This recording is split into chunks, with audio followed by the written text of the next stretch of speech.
नमस्कार मेरे प्यारे विद्यार्थियों, आपका अपना channel reading time A satisfactory solution of GK. तो आज हम लोग देखेंगे बिहार दरोगा पीटी 2025। ये नया प्रैक्टिस सेट है आपका ड्रीम डोज का, ठीक है। और ये आपका सेट नंबर 2 है। सेट नंबर 1 जाइएगा प्लेलिस्ट में, आपको सारा सेट वहाँ पे मिल जाएगा, ठीक है। तो चलिए आज हम लोग सेट नंबर 2 का क्वेश्चन नंबर 1 देख लेते हैं।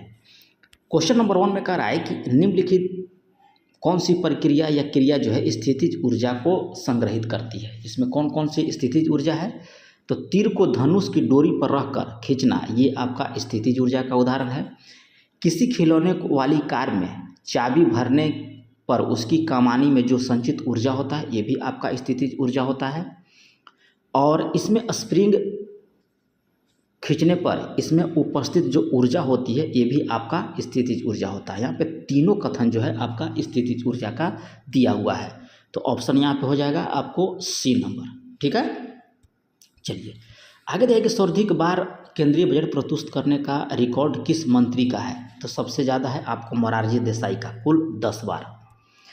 आगे दिया है कि world population protection prospectus report 2024 किस संस्था के द्वारा जारी किया जाता है? तो ये आपका UNDESA के द्वारा। ऑप्शन बी को आप सही कर लीजिएगा। अगला क्वेश्चन दिया है 4 नंबर कि DPT वैक्सीन का प्रयोग किन बीमारियों के लिए किया जाता है? तो डिप्थीरिया, काली खांसी और टिटनस के लिए। नेक्स्ट क्वेश्चन यहाँ पे देखा है क्या कह रहा है। इसमें आपको बोल रहा है कि भारत सरकार के नए विदेश सचिव कौन बने हैं? तो ये आपको विक्रम मिस्त्री। और हम लोग थोड़ा सा फटाफट रिवीजन करेंगे क्योंकि ज़्यादा टाइम वेस्ट करना भी ठीक नहीं है, ठीक है। एक ही वीडियो को 100 क्वेश्चन में 100 क्वेश्चन को आप बहुत सारा चैनल पर देखिएगा कि 30 मिनट 40 मिनट तक ले जाते हैं, लेकिन हम लोग जो है 20 से 25 मिनट तक ख़त्म कर लेंगे। चलिए 6 नंबर क्वेश्चन हम लोग यहाँ पे देखेंगे। कह रहा है कि कौन से पोषक तत्व आमतौर पर पशु खाद्य में पाया जाता है? इसका उपयोग जो है प्राकृतिक उर्वरक के रूप में किया जाता है। तो ये आपका नाइट्रोजन हो जाएगा। भारतीय स्टेट बैंक के नए चेयरमैन कौन बने हैं? तो CS सेठी, याद रखिएगा।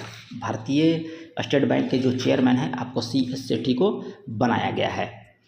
चलिए अगला क्वेश्चन दिया है कि यूरोपीय परिषद के नए अध्यक्ष कौन बने हैं? तो ये आपको बने हैं एंटोनियो कोस्टा।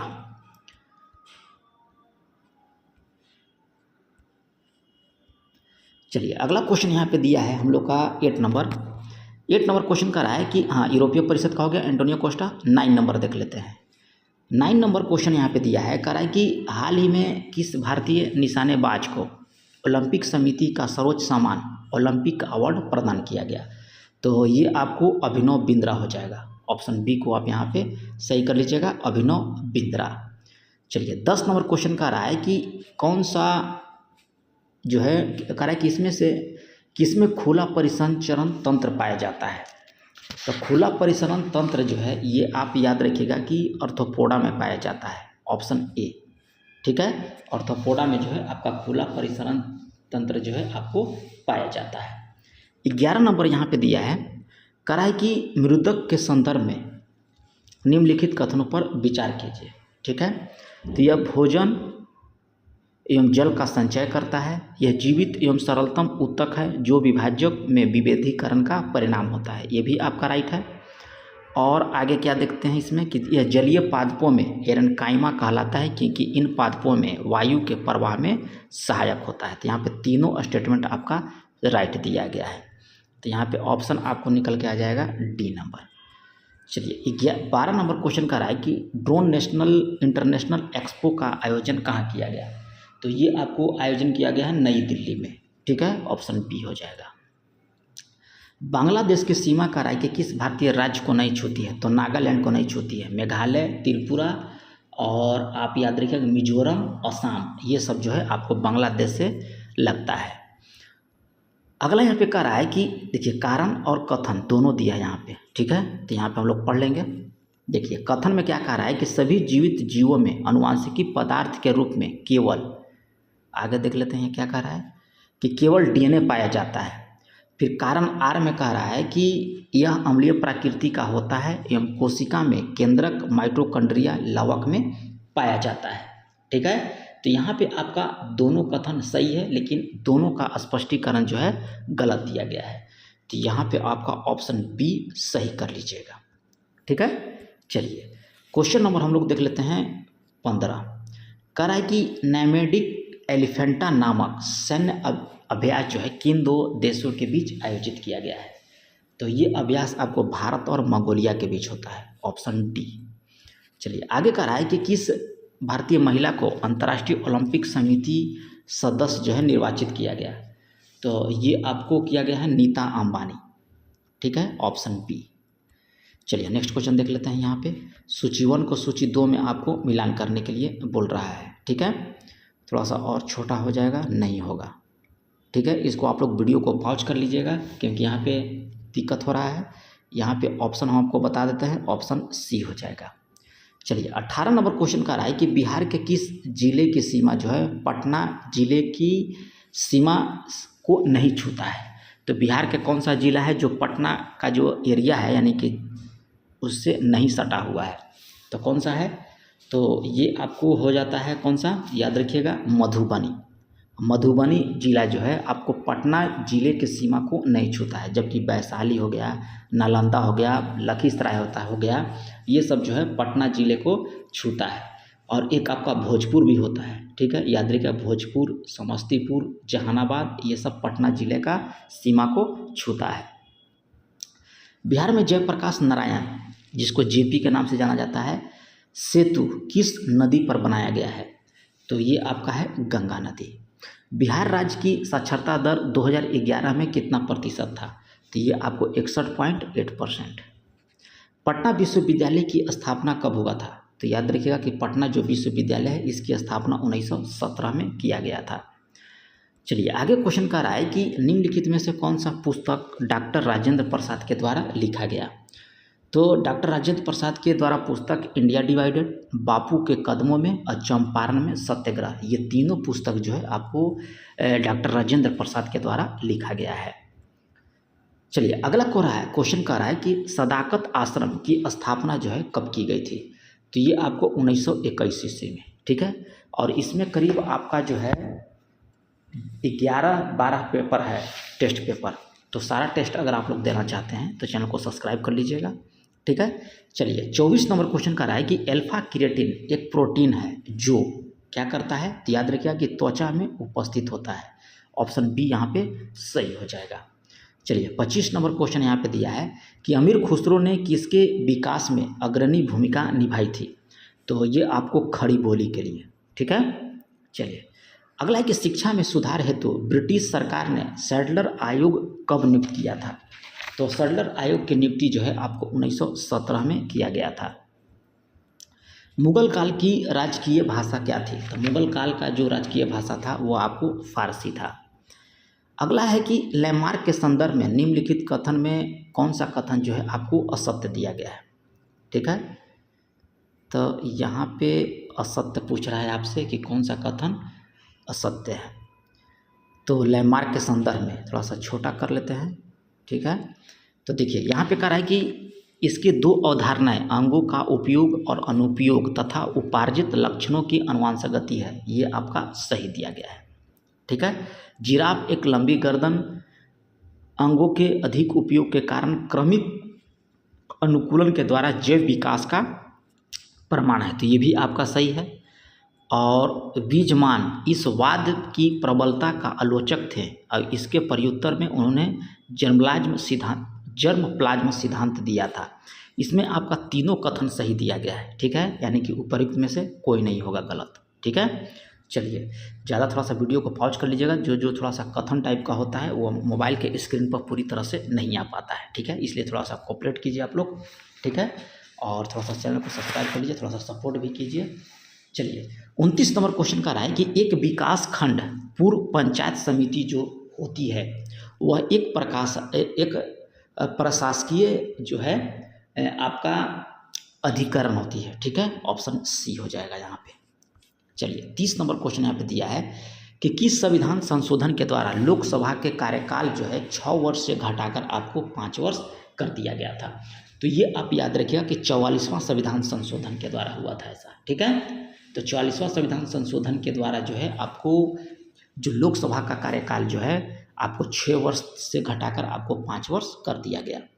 आगे दिया है कि योजना आयोग के उपाध्यक्ष को भारत सरकार के सरकारी वरीयता क्रम में महत्व का दर्जा दिया गया है।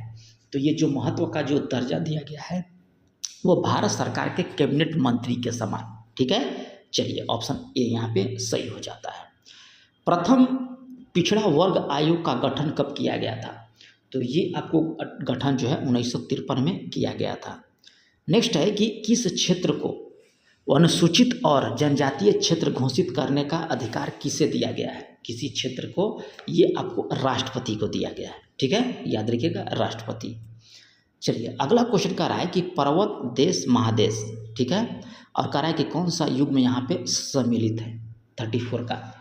तो यहाँ पे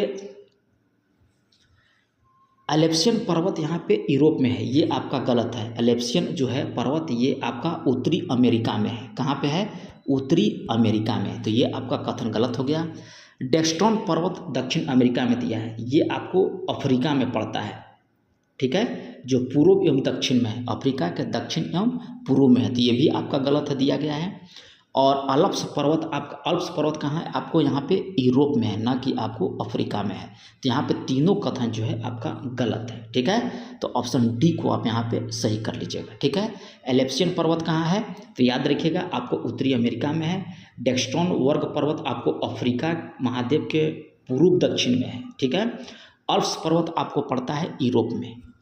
चलिए आगे यहाँ पे क्वेश्चन कर रहा है कि दल बदल विरोधी अधिनियम के अंतर्गत भारतीय संविधान में किसी सदस्य की अयोग्यता अथवा योग्यता पर निर्णय करने का अधिकार किसको प्राप्त है? तो ये आपको विधायी सदन के सभापति या अध्यक्ष का। तो ऑप्शन डी को सही कर लीजिएगा। राष्ट्रवादी पार्टी कांग्रेस पार्टी यानी कि एनसीपी को स्थापित किया गया था। तो ये आपको स्थापित किया गया था 1999 ईस्वी में, ठीक है, याद रखिएगा। भारतीय राष्ट्रीय कांग्रेस की स्थापना कब हुआ था? तो 1885 ईस्वी में, ठीक है। और मुस्लिम लीग 1906 में, और भाजपा एक है तो ये आपको हुआ था 1980 में। आरजेडी पूछेगा तो 1997 में। आगे दिया है कि किसी राज्य में राष्ट्रपति शासन किसी परिस्थिति में अधिकतम कितनी अवधि तक लागू हो सकता है? तो अधिकतम अवधि जो है आपको 3 साल का होता है। कितने का होता है? 3 साल का। लेकिन एक के बार 3 साल नहीं लगता है, ठीक है, याद रखिएगा। निम्नलिखित कह रहा है कि कथनों पर विचार कीजिए, और जो कथन यहाँ पे सत्य दिया है उसको आपको टिक करना है, ठीक है। तो अंटार्कटिका महासागर बेरिंग जल संधि के माध्यम से प्रशांत महासागर से जुड़ा हुआ है। तो ये आपका सही है। हिंद महासागर लगभग त्रिभुजाकार है, जबकि प्रशांत महासागर जो है आपको वृत्ताकार है। तो दोनों कथन आपका यहाँ पे सही है, ठीक है, ऑप्शन सी। चलिए आगे यहाँ पे दिया है कि निम्नलिखित कौन सा तत्व भारतीय संविधान में कनाडा के संविधान से प्रेरित होकर नहीं लिया गया है, ठीक है। तो समवर्ती सूची याद रखिएगा, ये आपका यहाँ पे गलत है। समवर्ती सूची जो है ये आपको किसके द्वारा लिया गया है? तो आपको समवर्ती सूची का प्रावधान जो है आपको ऑस्ट्रेलिया के संविधान से लिया गया है, ठीक है। किससे? ऑस्ट्रेलिया से। और जो ए बी सी दिया है ये आपका तीनों जो है कनाडा के संविधान से लिया गया है, ठीक है। याद रखिएगा कि समवर्ती सूची जो है आपको ऑस्ट्रेलिया से लिया गया है। अगला है कि अशोक का समकालीन तुरमय कहाँ का राजा था? तो ये अब अशोक के समकालीन था तुरमय, और ये आपका मिस्र का राजा था। कह रहा है कि निम्नलिखित राजवंशों पर विचार कीजिए, ठीक है, और इसका सही क्रम आपको बताना है। तो सबसे पहले आपका होगा शुंग वंश, उसके बाद आपका आया था सातवाहन वंश, उसके बाद आया था गुप्त, उसके बाद चालुक्य। तो ऑप्शन यहाँ पे सी। चलिए आगे देख लेते हैं। भारतीय वरीयता क्रम में कराए कि प्रोटोकॉल में के अनुसार निम्नलिखित संवैधानिक पदाधिकारियों में सबसे पहले किस की वरीयता जो है प्रदान किया जाएगा? तो इस सब में सबसे पहले आपका आएगा भूतपूर्व राष्ट्रपति। चलिए अगला है कि भारतीय राष्ट्रीय आय के संदर्भ में निम्नलिखित कथनों पर विचार करें, ठीक है। थोड़ा सा छोटा कर लेते हैं, और यहाँ पे 43 में क्या दिया है? चलिए 43 का आंसर हम आपको बताते हैं, वीडियो को पॉज कर लीजिएगा। इसका आंसर हो जाएगा आपका 43 का एप्पल, ठीक है। चलिए 44 देख लेते हैं। 44 में देखिए यहाँ पे मैथ का सवाल दिया गया है, तो इसको लगा लीजिएगा। 44 का आंसर जो है ये इसका हम आपको बता देते हैं, डी हो जाएगा। चलिए यहाँ पे देखिए रीजनिंग का सवाल दिया गया है, तो रीजनिंग में हो जाएगा आपका सी। चलिए यहाँ पे देखिए मैथ का सवाल दिया 46 में, तो इसको आप लोग लगा लीजिएगा, एप्पल हो जाएगा। आगे देखिए, आगे कह रहा है कि बिहार के किस अस्पताल ने आधुनिक फेमटो लेजर मशीन का उपयोग करके जटिल मोतियाबिंद सर्जरी जो है शुरू किया। तो ये आपको हो जाएगा IGIMS पटना, ऑप्शन सी हो जाएगा। चलिए आगे कह रहा है कि COP30 संयुक्त राष्ट्र जलवायु परिवर्तन सम्मेलन 2025 का आयोजन जो है आपको कहाँ किया गया? तो ये आपको किया गया है ब्राज़ील में। चलिए 49 देख लेते हैं। चलिए यहाँ पे 26 जनवरी 2024 को मनाए गए 75वें गणतंत्र दिवस के संदर्भ में करें कि निम्न कथनों पर विचार करें, ठीक है, और जो कथन सत्य है उसको आपको चुनना है, ठीक है। 49 का तो इसमें आपका हो जाएगा कि इसका जो थीम था विकसित भारत और भारत का लोकतंत्र का मातृत्व, ये आपका सही है। इसके मुख्य अतिथि थे फ्रांस के राष्ट्रपति एमेनुअल मैक्रोन, तो ये भी आपका राइट है। और सर्वश्रेष्ठ झांकी भारत लोकतंत्र की जननी विषय पर आधारित थी, ये भी आपका राइट है, ठीक है। तो यहाँ पे तीनों कथन आपका सही है, 4 वाला गलत है, ठीक है। तो यहाँ पे ऑप्शन देख लेते हैं कौन सा हो जाएगा, ऑप्शन ए हो जाएगा। चलिए आगे क्वेश्चन देख लेते हैं। लॉर्ड वेलेस्ली की सहायक संधि को स्वीकार करने वाला पहला मराठा सरदार कौन था? तो ये आपको था बाजीराव द्वितीय। चलिए आगे देख लेते हैं।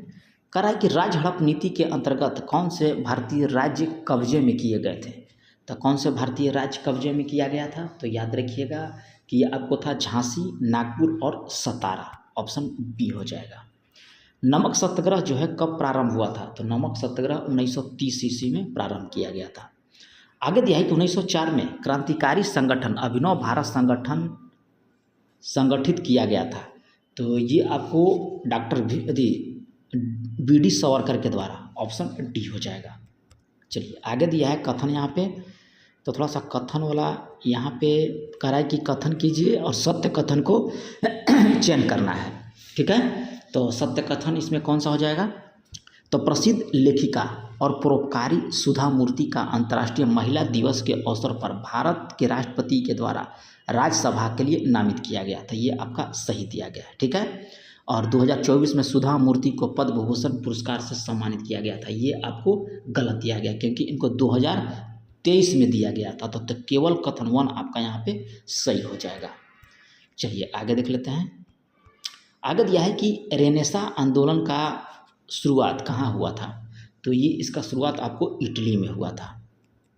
आगे दिया है कि इंटरनेट और फैक्स के माध्यम से वस्तुओं के क्रय विक्रय के लिए उपलब्ध सुविधा का नाम क्या है? तो सुविधा का नाम है आपको ई-कॉमर्स। आगे दिया है कि राष्ट्रीय आय निकालने के लिए NNP में से किससे घटाया जाता है? तो ये आपको अप्रत्यक्ष कर को घटाया जाता है। आगे दिया है कि भारतीय रुपये का पहली बार कब अवमूल्यन किया गया था? तो पहली बार अवमूल्यन जो है आपको कब किया गया था? तो 1949 ईस्वी में, ठीक है। चलिए आगे दिया है कि भारत की प्रथम खनिज नीति कब घोषित किया गया? तो ये प्रथम खनिज नीति जो है कि घोषणा जो है आपको कब किया गया था? तो याद रखिएगा कि प्रथम खनिज नीति की घोषणा 1993 में किया गया था, ठीक है, 1993, इनमें से कोई नहीं हो जाएगा। चलिए आगे है कि कौन सा एक परंपरागत ऊर्जा स्रोत नहीं है? ठीक है, परंपरागत ऊर्जा का स्रोत नहीं है, तो ये आपको हो जाएगा सौर ऊर्जा, ये आपका गैर परंपरागत के अंतर्गत आता है। कुंडनकुलु परियोजना जो है किस राज्य में आपको पड़ता है? तो ये आपको राज्य का नाम याद रखिएगा, तमिलनाडु। आगे क्वेश्चन कर रहा है कि कौन सा बागवानी से संबंधित है? तो बागवानी से आपको संबंधित है स्वर्ण क्रांति। स्वर्ण क्रांति का संबंध जो है आपको बागवानी से होता है। चलिए आगे है कि जवाहरलाल नेहरू बंदरगाह कहाँ स्थित है? तो जवाहरलाल नेहरू बंदरगाह जो है ये आपको पड़ता है मुंबई में। चलिए नेक्स्ट क्वेश्चन देख लेते हैं।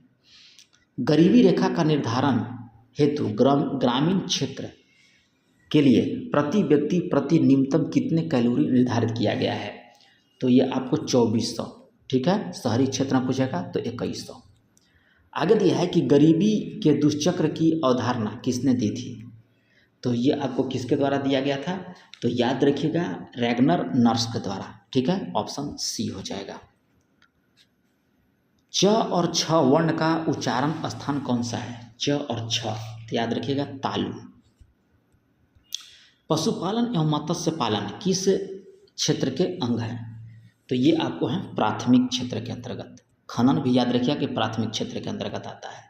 मिश्रित अर्थव्यवस्था की विशेषता क्या है, तो मिश्रित अर्थव्यवस्था जो होता है निजी और सार्वजनिक दोनों को मिलाकर किया जाता है। अगला है कि किस विधि के अंतर्गत जो है उत्पादित अंतिम वस्तुओं के मूल्य को जोड़कर राष्ट्रीय आय की गणना की जाती है, तो ये आपको याद रखिएगा कि मूल्यवर्धित।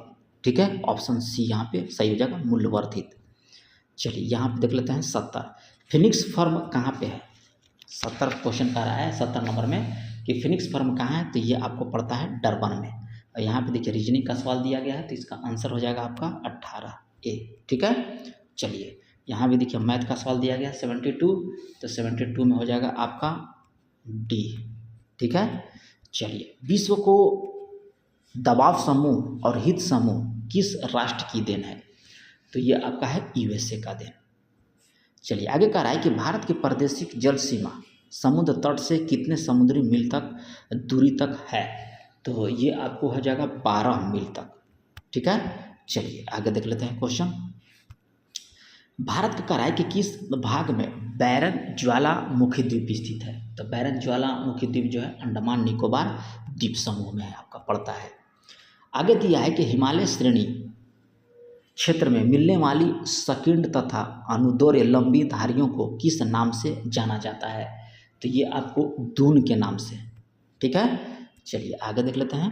कह रहा है कि निम्न दर्रा में से किससे होकर लेह जाने का रास्ता है, तो ये आपको है जोजिला दर्रा से। ऑप्शन ए को सही कर लीजिएगा। यहाँ दिया साइनो फ्रेंडली का साइनो क्या हो जाएगा, तो इसका हो जाएगा आपको एमिएबल। ठीक है, ऑप्शन यहाँ पे सी हो जाएगा। चलिए वाटर पोलो में खिलाड़ियों की संख्या कितनी होती है, तो वाटर पोलो में खिलाड़ियों की संख्या होता है 7। कबड्डी में भी याद रखिएगा कि 7 और नेट बॉल में भी आपका होता है 7। आगे दिया है कि निम्न में से सबसे भारी धातु कौन सा है, तो सबसे भारी धातु होता है आपको प्लेटिनम। ठीक है, यहाँ पे ऑप्शन के हिसाब से आपका हो जाएगा प्लेटिनम। चलिए प्लास्टर ऑफ पेरिस का सूत्र पूछ रहा है, तो CaSO4 ½ H2O होता है। ऑप्शन सी को सही कर लीजिएगा। चलिए आगे देख लेते हैं 82 नंबर। आयोडीनीकृत लवण में रहता है, तो क्या रहता है, तो याद रखिएगा आपको इसमें रहता है पोटेशियम आयोडाइड। ठीक है, कहाँ पे दिया है पोटेशियम आयोडाइड, तो ऑप्शन डी में दिया है। चलिए आगे देख लेते हैं। खनिज यानी कि मिनरल क्या है, तो खनिज आपका क्या होता है, तो याद रखिएगा अकार्बनिक ठोस होता है। लोकू त्यौहार कहाँ मनाया जाता है, तो ये आपको लोकू त्यौहार अरुणाचल प्रदेश में मनाया जाता है। ठीक है, चलिए आगे देख लेते हैं। यहाँ पे पढ़ने में काम आने वाला ग्लास लेंस किस प्रकार के लेंस से बनता है।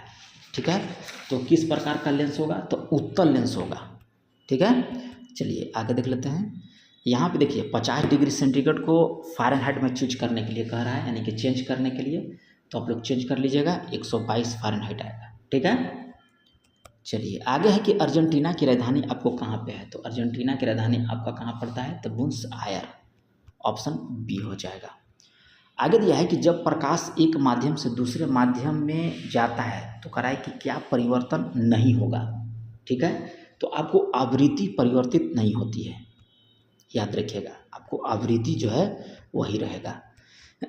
चलिए अगला है कि विद्युत शक्ति की इकाई क्या है, तो विद्युत शक्ति का जो आपको इकाई हो जाएगा वाट हो जाएगा। चलिए नेक्स्ट है कि टेलीस्कोप की खोज किसने किया था, तो टेलीस्कोप की खोज जो है आपको गैलीलियो के द्वारा किया गया था। नेक्स्ट क्वेश्चन यहाँ पे दिया है कि किसमें कार्बन नहीं पाया जाता है, तो इनमें से कोई नहीं। हीरा में पाया जाता है, कोयला में और ग्रेफाइट, तीनों में कार्बन पाया जाता है।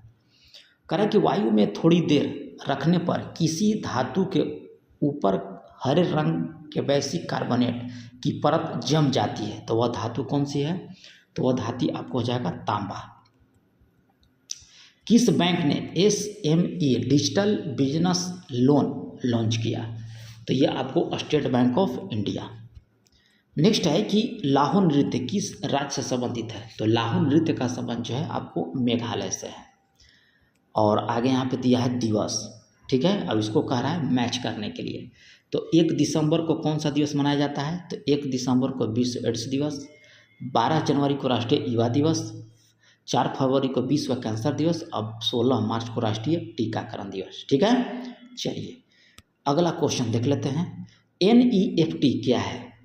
तो NEFT होता है फंड ट्रांसफ़र की एक प्रणाली है, ऑप्शन ए हो जाएगा। चलिए अगला क्वेश्चन देख लेते हैं।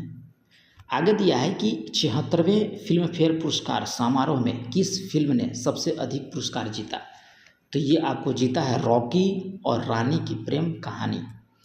चलिए आगे यहाँ पे दिया है कि प्रोब 3 मिशन को इसरो ने किस प्रकार के रॉकेट से जो है लॉन्च किया है? तो ये आपका हो जाएगा PSLV C-59।